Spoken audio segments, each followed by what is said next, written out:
Hey, everybody, it's your host, Nia Warren, and I am here for the Buffalo Futures Getting Ahead podcast, where we are centering youth voice to create a stronger, better connected network for the youth in the city of Buffalo. So thank you for joining us today. Today, we are here with Maria Whyte and Richard Fleurant.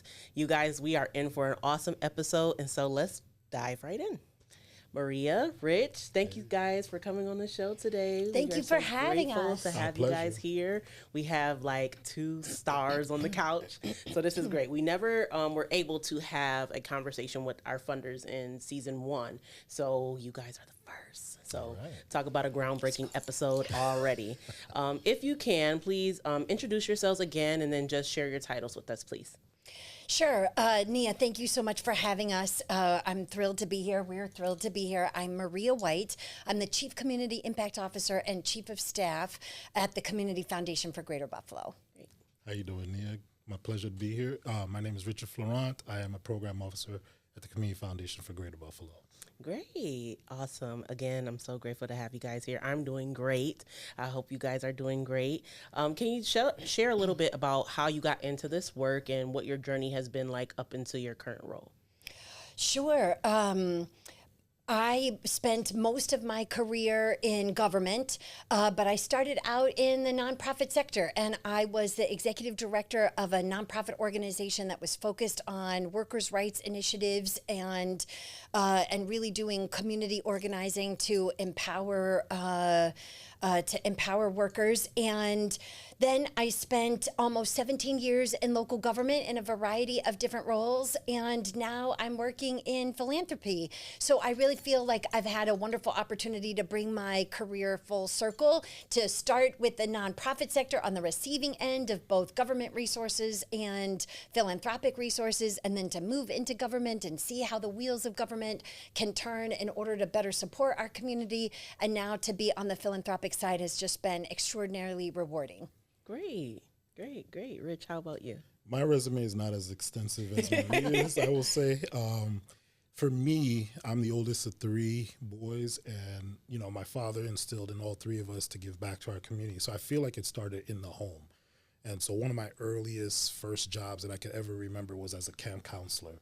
And I just remember the joy of working with youth and just being able to impart what I had learned to them, and helping them along the way, and that's pretty much carried on throughout my career. So I bet you were amazing at that. It was one of one of the funnest and most rewarding positions that I've ever had. And so, even with this position at the Community Foundation now, it's kind of like a coming back, because probably for the last 10 years I've been more in the healthcare industry, working in HR, and while that was fulfilling and I enjoyed it, it wasn't what my true passion is, And I remember during my interview, I was saying I love just being in this environment because it's like coming back home. So that for me is how I got started in this environment. Well, welcome home. It's great to have you here. Nia, the thing I will add on a question like this one is I always tell young people, Hi, it's Tiara Parker. I'm the Director of Success Coaching with Buffalo Futures. Just here to encourage all of the youth in Buffalo, ages 16 to 24, to go to our website, buffalofutures.com, create an account, and then also learn more about our youth council. You can be incentivized to be a part and make your voice heard. It's whenever possible, young people and people that are looking to make a career move, just how important it is to work at the intersection of your passion and your talents.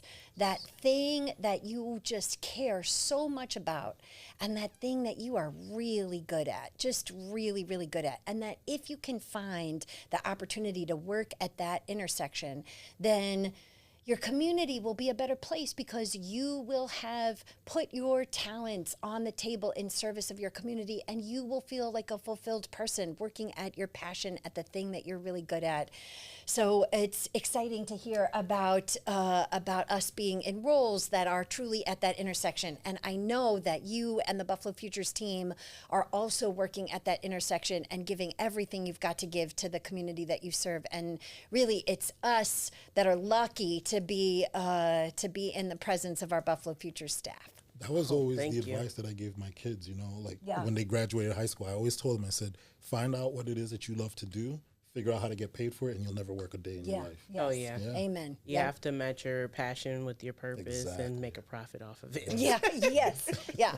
Yeah. Okay, so let's take a time machine back to 2019. So as our faithful viewers know, this program was launched 2 years ago in 2023. But what most don't know is that this was a brainchild well before it was a program that youth could actually benefit from. Can you please take us back to 2019 and its inception and talk about the background of Buffalo Futures and what it was originally created to do? Yes. Actually, I'll take us back even a little bit further, Nia, back to 2015. Okay. Why is 2015 important? 2015 is important because that's when the Racial Equity Roundtable was founded by the Community Foundation. And the Roundtable really set out to work on achieving racial and ethnic equity in our community and identifying very specific strategies that would help us do that. And the Roundtable kind of organized those strategies into two different buckets. One bucket that was really focused on narrative change and trying to create the conditions for change, helping people deepen their understanding of equity issues in general, and the history that is related to causing inequities in our country, in our community. So creating the conditions for change, and then the second bucket of strategies developed by the Roundtable was really focused on systems change. And in 2019, that was the time that the Racial Equity Roundtable, after having been around for about 4 years, kind of lifted its head up a little bit and said, we really need a very specific strategy focused on systems change for young people between the ages of 16 to 24. And we really need to figure out how we can support them in their employment objectives. And so at that point, the Community Foundation supported the Racial Equity Roundtable in one of the things that we do best, which is to set out and study the issue. What's happening in the youth employment space, and how might it need to evolve in order to deliver better results for our young people and for our community. So the Community Foundation hired a consultant in 2019 that did some research on all of the different youth-serving organizations in our community that were focused on youth employment to understand what some of their issues were. And what the study found was that there were lots of organizations in our community, more than 30, that were focused on youth employment, but they were very disconnected and they did not have any active collaboration. The left hand wasn't talking to the right hand. And it became very clear, based on the recommendations from the study, that one thing we needed to do was form a coalition. And at that time, the Youth Employment Coalition was born. And then after about a year in the Youth Employment Coalition, it became clear that we needed to really focus on two different populations of youth that are in school and have connection to the types of services that are supported by academic and school environment. And then those youth that are out of school and are actually disconnected from the services that come from a school and community environment. And so Buffalo Futures was born as a strategy to help the young people that are disconnected from school. And the youth apprenticeship program embedded inside Say Yes was born to really support the youth that are currently in school. So those things come together to really support our young people and try to propel them to the next stage of their life. Great. Thank you for illustrating that roadmap for me, because that makes it very much clearer, being able to see how youth that are still, supported by the school systems can get access to resources too, and those youth that have been disconnected can get access as well. It reminds me of when I was first applying for this role about how unique it was, having a digital platform that's the first of its kind, having resources there for you, having connection to employment and pathways there for you is something that when I was in school, I never heard of. And even in my journey of my lived experience of being disconnected from education, that was something that I feel like I could have benefited from so much. And so it was definitely something that made me that intrigued my interest in the program. Can you speak to some of the aspects of Buffalo Futures that intrigued your interest or spoke to you specifically due to your lived experience with the program? Well, I think, you hit the nail on the head. The website being a mobile platform that youth can actually access. I think about, like, you lived experience myself as a youth when I was just trying to figure out what my next steps were going to be in life. Sometimes you're fortunate enough that you go to a school where there's a guidance counselor that sees that spark in you and just kind of like helps you navigate that. But unfortunately, not every student gets that. And so then what about the students that are just trying to figure out, like, do I go into the armed services? Do I go to college? What if that's not for me? And so having a platform that youth can access right from their phones that can pretty much answer any question that they have, and then be able to follow up with a success coach by calling or coming into the hub, having a physical place that they can go to, I think that's what makes it unique. And we've heard that when we go on these national conferences and they're highlighting our programs before we even get to speak about it, saying, like, this is one of its kind. Like, it's I think that's great for the city of Buffalo to be on a national level, on a national platform, in the spotlight like that. Thank you, Rich. So in 2024, we were able to add a resources tab to our website, which was a great benefit to the website because not only could youth get connected to the pathways, but they can also get connected to the wraparound support that we have been providing to them and also be able to explore those resources on their own. That was really exciting for the team to have, but it was also exciting for the youth to have access to. So it wasn't just getting connected with the coach, saying you want employment, and then later on finding out that you need these wraparound resources. It was also looking for employment, and if you do need those resources, you can see what's available to you and you can explore them at your own discretion. Can you talk about what excites you about new updates or new evolution that's on the way for Buffalo Futures? Well, I'll just jump in here and take a slight commercial break from the question that you asked to just really applaud and acknowledge, that resource tab is on the website because of you guys, yes. Right? When that website was launched, when Buffalo Futures was launched, we anticipated that, sort of step zero for our young people would be, let's help build their awareness about the training and education that could be available to them and the career pathways with low barriers to entry that could help set them on a path for success. We anticipated that, if only we could help to address that awareness issue, we would be able to propel young people forward.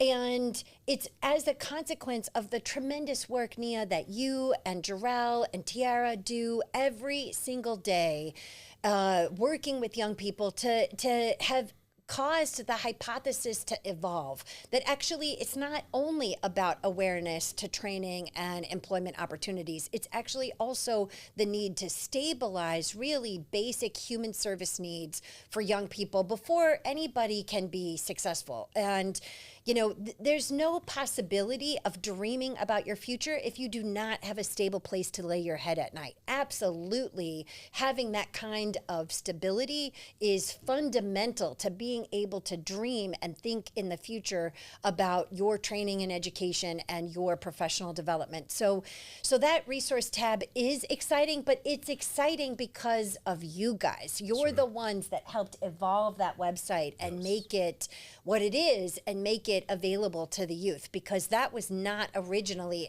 something that was envisioned on the website. And it's just our job to adapt, to listen to what you guys on the ground are seeing, are experiencing, to listen to the voice of the young people who are trying to make their way through the program. And it's our job to adapt to that and find, to the greatest degree possible, the resources that help you succeed. You guys are the ones that have a pulse on the community. Yeah. You are hired to do a job, and it's not our job to interfere with that.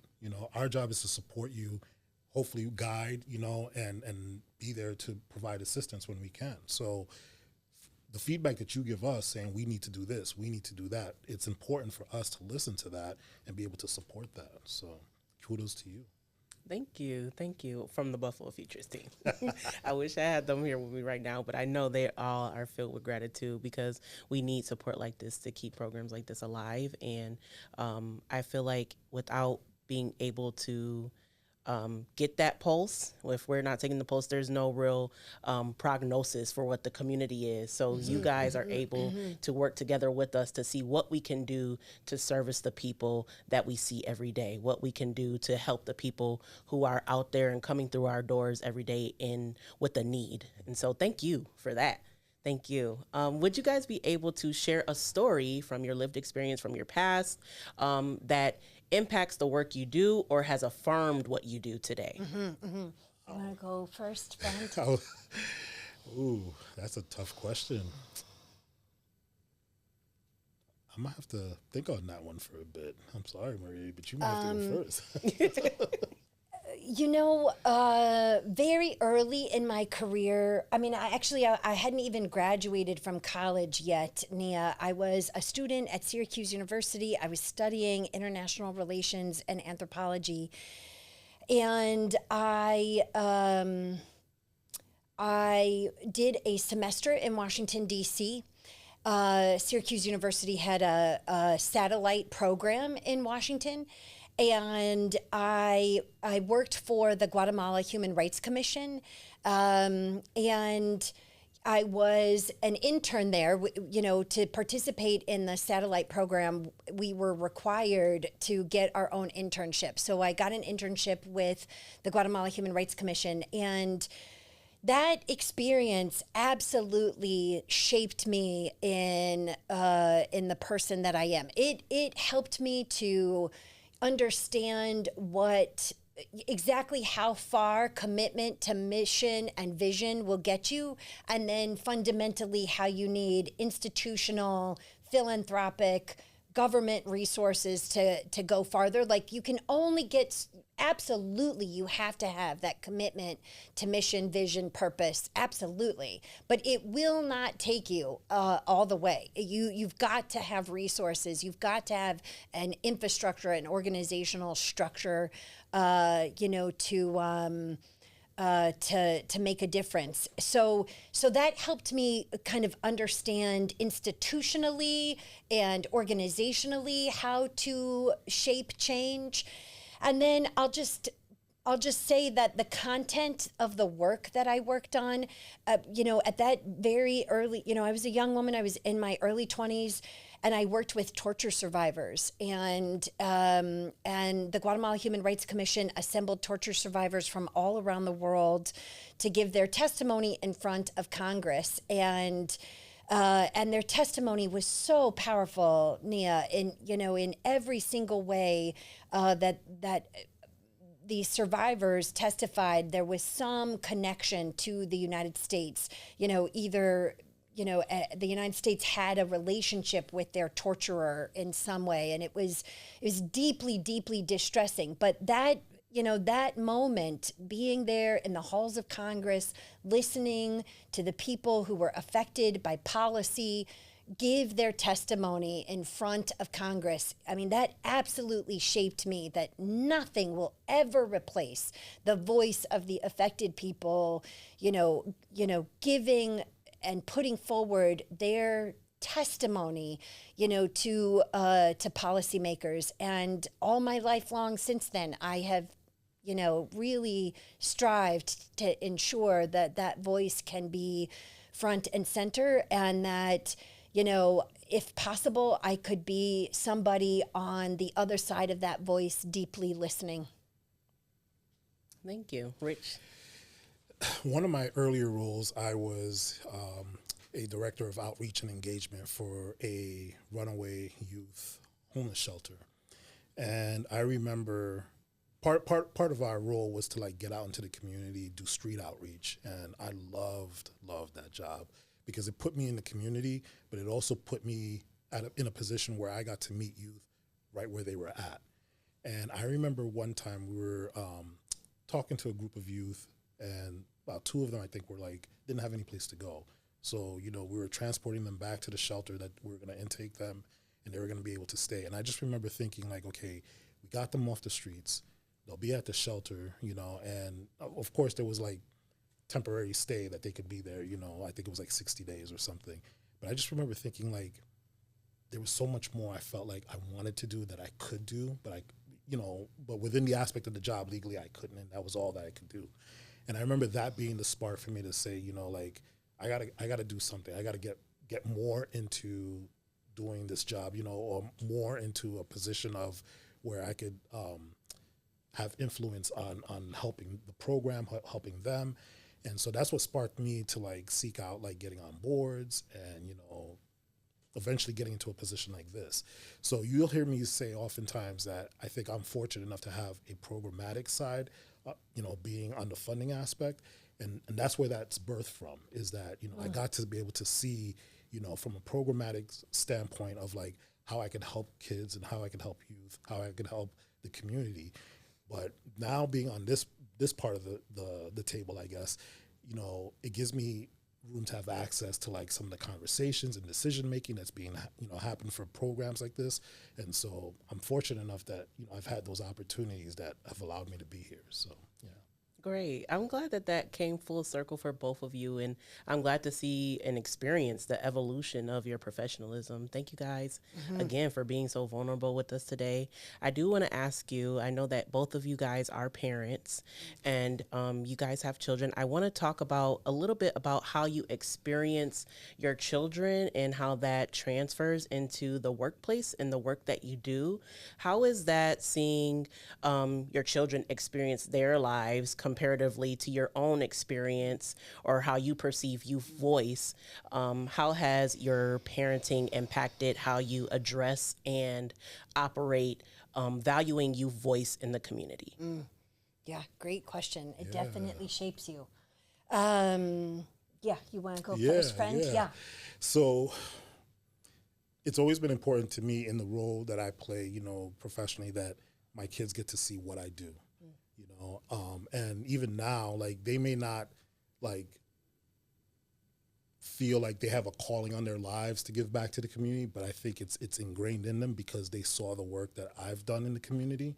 And I think I've shown them the importance of we're all connected. We all have to look out for each other. We all have to help one another. And so they've now taken that and in their roles in what they're doing in their lives, they you know, exemplify that, and I'm proud of that, you know. But I can't take full credit because I've spoken to them about, you know, their grandfather and what he instilled in me. You know, my dad, before he passed, you know, he was a pastor in New York City. You know, he helped the community.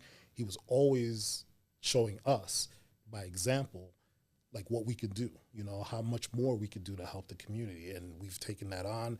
I've passed that on to my kids. And so even with the work that I've done, with youth, I tried to like approach them as if like, you know, how would I engage with my kids, you know?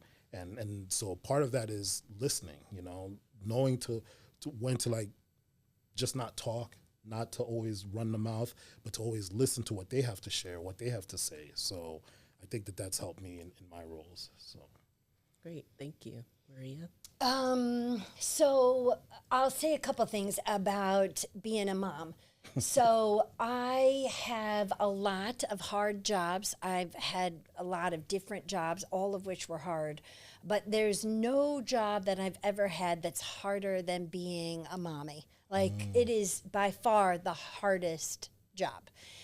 And of course, the most rewarding of all the jobs too. Yeah. I mean, it's hard and it's rewarding. And another comment that I'll make just to set the table is that raising one child is no help whatsoever in raising the other child. Like my kiddos are as different as they could possibly be. So you know, true. it is So true. zero help. Like what worked for that kid just doesn't work for the other kid. And I don't have a playbook for it, and I'm taking it from the top all over again. Shooting like from the hip. Yes, exactly. So there's that. But I will say, Nia, you know, both of my kiddos have had some very, very serious issues.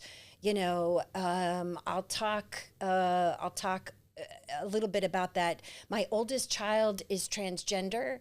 You know, she made a gender transition after high school, before she started to college, and you know, she and I kind of co-wrote a piece that I put in the Buffalo News earlier this year.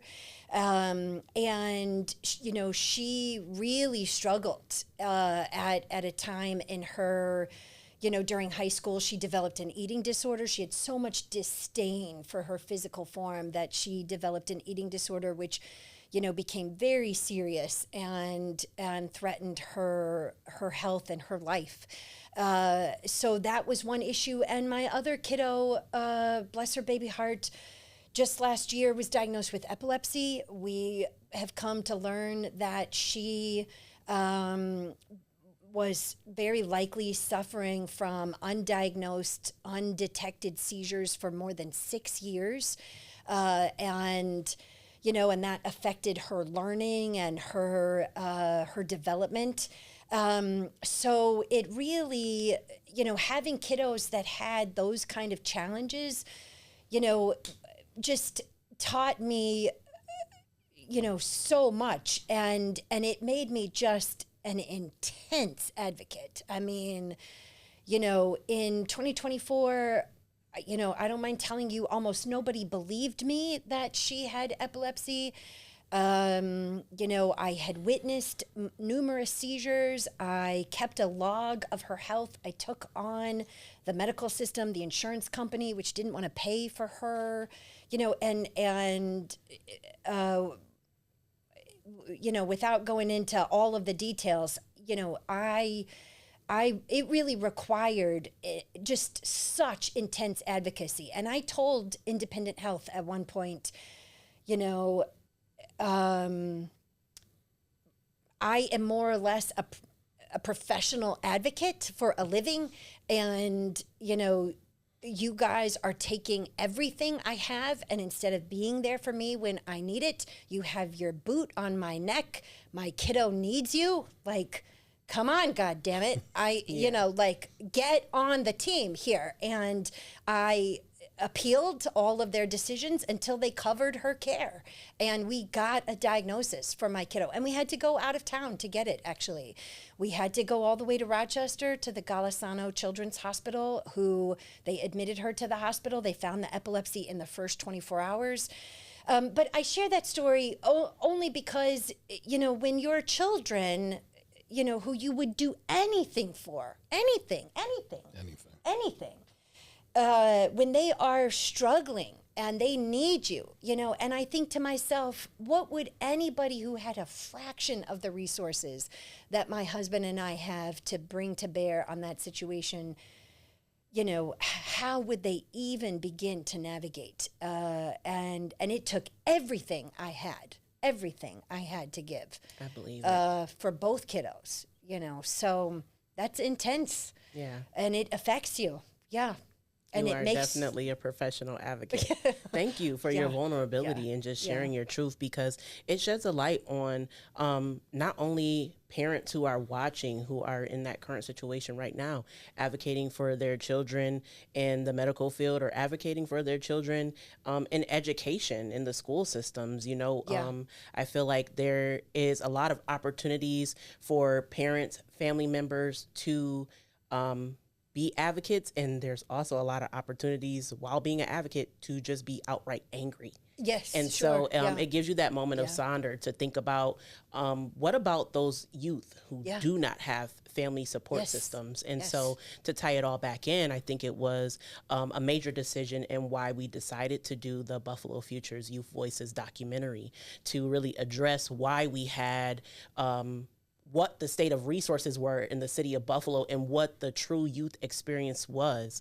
Can you share a little bit about how you feel or what your thoughts are behind capturing what the state of resources are in Buffalo, or the state of access is in Buffalo for youth today? How important is it to create a mile marker for what the youth experience is today? So important, Nia. And I mean, and let's just take a little bit, let's zero in on your comment about the documentary. Yes, exactly. Yes, to be able to center those youth voices. I mean, and when I was fighting for my own children, to be able to tell Independent Health, like, have you even thought about the health equity consequences of what is unfolding here? Like, so making sure that our young people, have the opportunity to speak for themselves and to learn how to advocate for themselves. I mean, the degree to which that documentary will put front and center, the voices of our future, that is a beautiful vision and one that is wholeheartedly worthy of our support and our attention. Yes. Yes, thank you. Too many times I think our youth are too easily dismissed. I think in some spaces, the term youth is looked as they're still children. What do they have to offer? And I think the thing that probably doesn't get applauded enough in the work that you all do with Buffalo Futures is that the empowerment that you give to our youth to use their voice.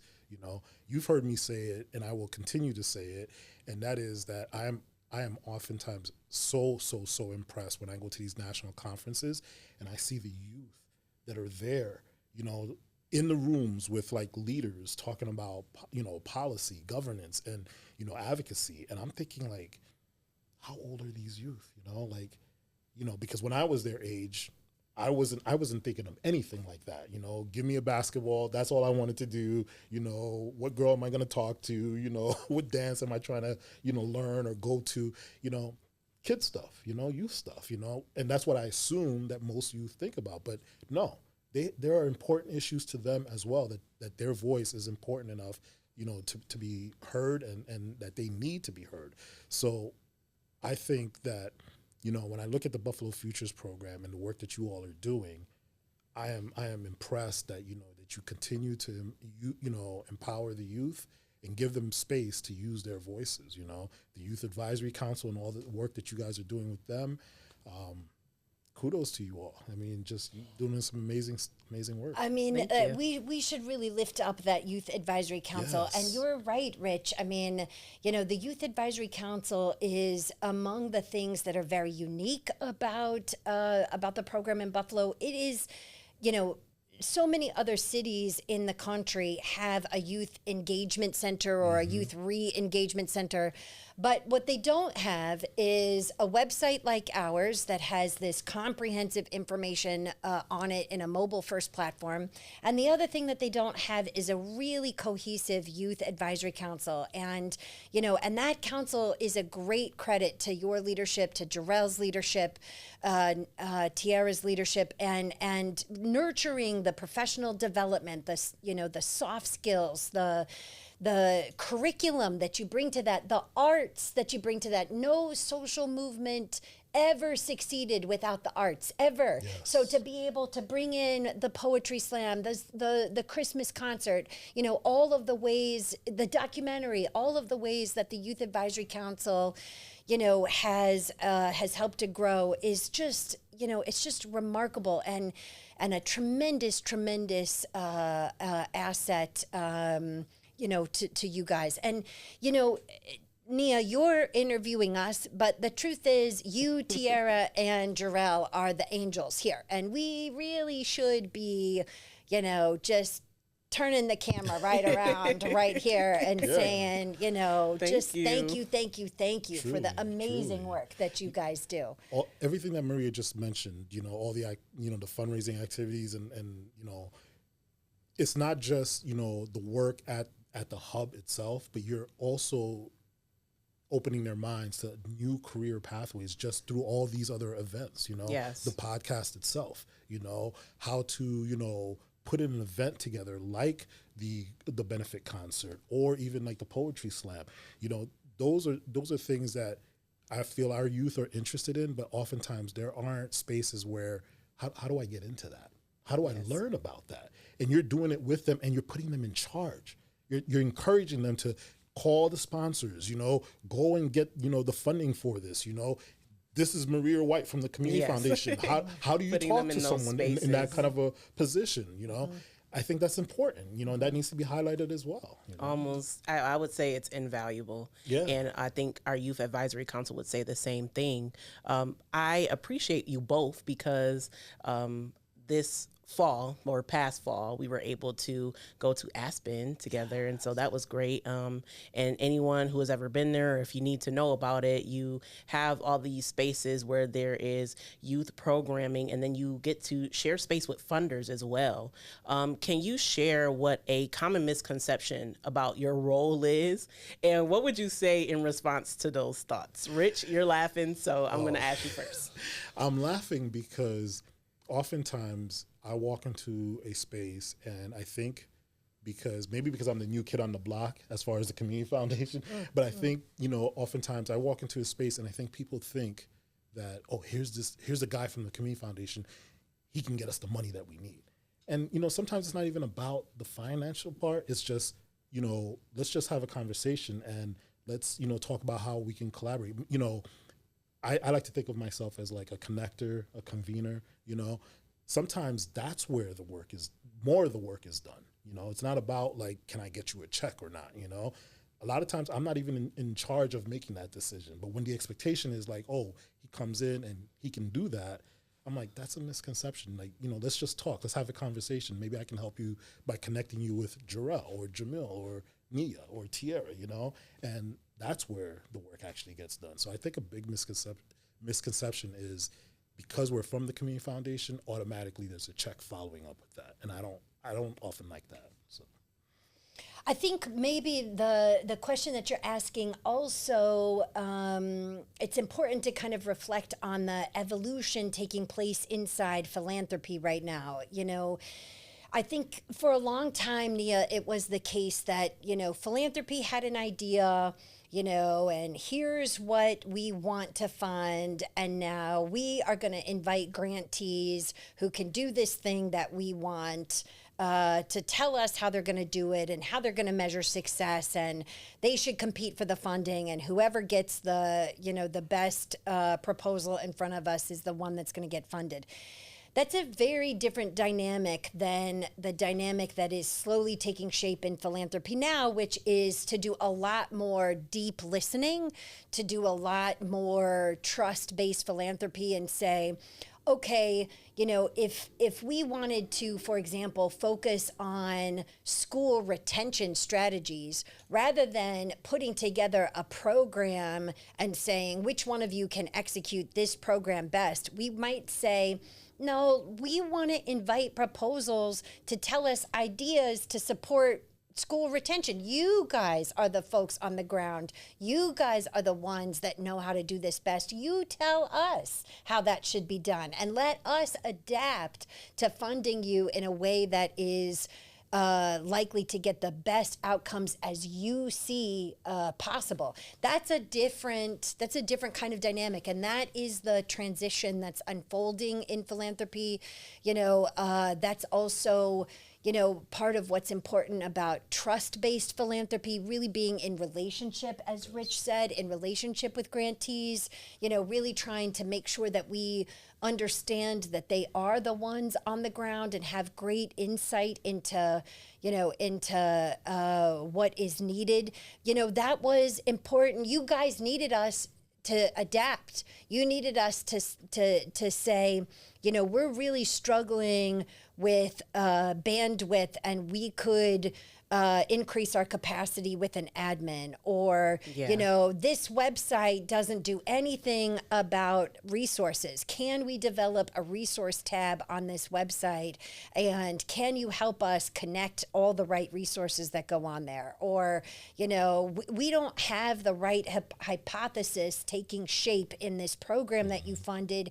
Can you help us evolve a new theory of change and hypothesis that's going to get our young people into training and education and employment faster, because we can more quickly stabilize their basic needs? That's a totally different kind of relationship than us saying, here's our box, you know, you guys are a star, come fit inside our box, right? It's a totally different way of thinking about funding, and it's what's needed. Yeah, it is.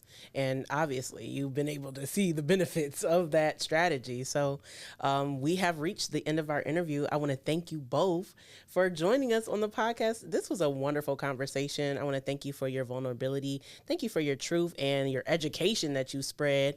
I'm sure our viewers are thankful as well. And so, yeah. We are all done, guys. We're honored to be here, Nia. Yeah, Thank you. Yeah. Yeah, thank you, thank friend. you. Thank you, guys. Great questions too. Thank you. All right, guys. Well, I'm your host, Nia Warren. You've just watched another episode of the Buffalo Futures Getting Ahead podcast. I'll see you in the future. Bye.